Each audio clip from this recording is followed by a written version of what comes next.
Now we're going to test our alkalinity. Here on our tailors, you can read here, it tells you how to use it. So we're going to do the alkalinity test next.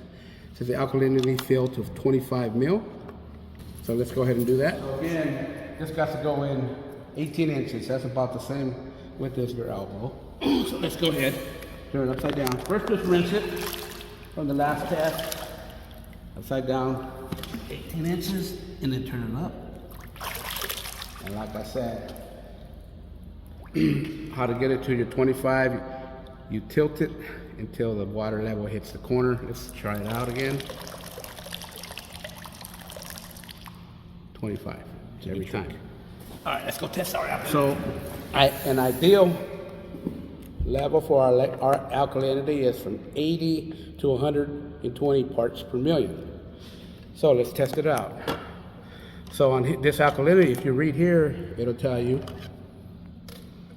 R007, 2 drops.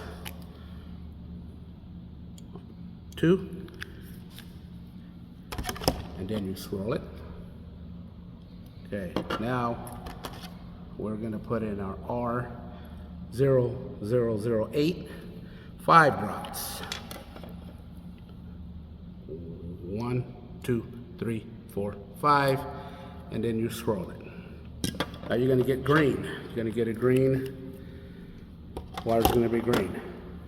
Now we're going to use our R0009, and how you calculate this is you multiply each drop by 10.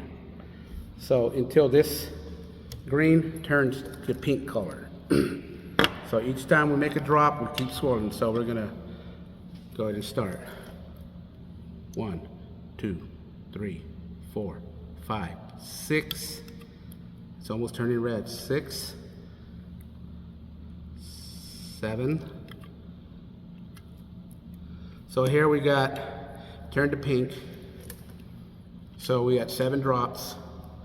So that multiplies to 70 parts per million on your alkalinity test. Mark is on this 70 parts per million, which we're a little low. There it is there. Thank you for watching my tutorial. Don't forget to subscribe and like.